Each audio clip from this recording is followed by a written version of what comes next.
ಈಗ ನಮ್ಮ ತಲೆಗಳು ನಿನ್ನ ಕೈಯಲ್ಲಿ. ನಾವು ಹೇಳ್ಕೊಟ್ಟಂಗೆ ಹೇಳಿದ್ರೆ ನಮ್ಮ ತಲೆಗಳು ನಮ್ಮ ಶರೀರದಲ್ಲೇ ಬಿಡ್ಕೋತವಪ್ಪ. ಹೇಳಿ ಗುರುಗಳೇ. ಈಗ ಲೋಕಕ್ಕೆಲ್ಲ ತಂದೆ, ನಮ್ಮನ್ನೆಲ್ಲ ಕಾಪಾಡೋನು ನಿನ್ನ ತಂದೆ ಲೋಕೇಶ್ವರ. ಅವನಿಗೆ ಭಕ್ತಿಯಿಂದ ಸುಪ್ರಭಾತ ಹೇಳ್ಬೇಕು.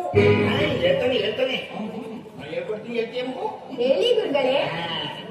ಮೂಡನದಿ ಹೊಂಬೆಳಕು ಮೂಡುತ್ತಿದೆ ನೋಡು.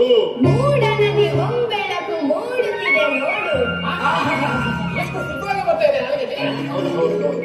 ಹಕ್ಕಿಗಳು ಗಾನವನ್ನು ಮಾಡುತ್ತಿವೆ ಕೇಳು. ಹಕ್ಕಿಗಳು ಗಾನವನ್ನು ಮಾಡುತ್ತಿವೆ ಕೇಳು. ಹಕ್ಕಿ ನೋಡಿದಂಗೆ ಏನ್ ನುಡಿತೀಯಲ್ಲಪ್ಪ? ಗಟ್ಟಿಯವಣ್ಣ ಹೋಗಿದೆ ಹೋಗಿದೆ. ಭಾಸ್ಕರನ ದರ್ಶನವ ಬಯಸಿ ಬರುತ್ತಿರಲು. ಭಾಸ್ಕರನ ದರ್ಶನವ ಬಯಸಿ ಬರುತ್ತಿರಲು. ಉಷೆಯು ಆರತಿಯನ್ನು ಹಿಡಿದು ನಿಂತಿಹಳು. ಉಷೆಯು ಆರತಿಯನ್ನು ಹಿಡಿದು ನಿಂತಿಹಳು. ಅವಿವೇಕಿಗಳು ಪ್ರಾಣಾತ್ಮರು ಆವಾಗುಂಸ ಶಿಖಾಂಡಗಳು.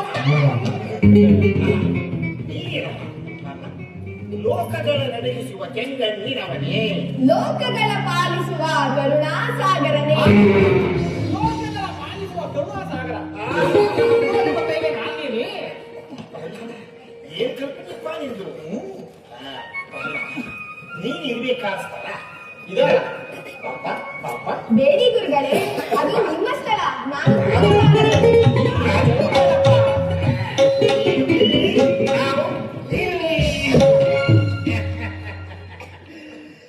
ಸಹೋದರ ಅಣ್ಣ, ಈ ಹುಲಿ ಹೊಟ್ಟೆಯಲ್ಲಿ ಹುಲಿನೇ ಹುಟ್ಟೋದು ಅಲ್ಲೇನೋ? ಇನ್ನೇನು ತಿಳಿ ಹುಟ್ಟುತ್ತೆ.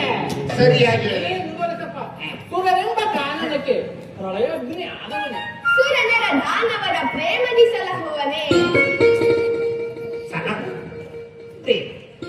ಪ್ರೇಮ ಸಹೋದರ ಅಣ್ಣ, ನಾವು ಈತನಿಗೆ ಏನು ಕೊಡ್ಬೇಕಾಗ್ತಿದ್ದೇವೆ? ಹೌದಣ್ಣ, ಇನ್ನೇನಿದ್ರು ತಿಳ್ಕೊಳ್ಬೇಕಾಗಿದೆ.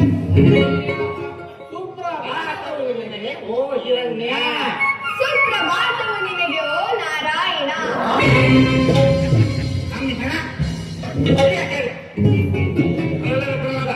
ಇದೆಲ್ಲ ಮಾತಾಡಿ ನಮಗೆ ಕೋಪ ಬರ್ಸಬೇಡ.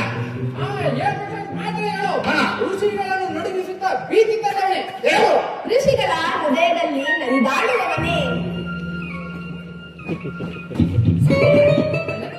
ಈ ಹಿರಣ್ಯಕಶಿಪು ಋಷಿಗಳ ಹೃದಯವನ್ನು ಕಿತ್ತು ನಾಯಿ ನದಿಗಳಿಗೆ ಹಾಕೋದು ಇನ್ಯಾವ ಮನೆ ಮಾಡ್ಕೊಡ.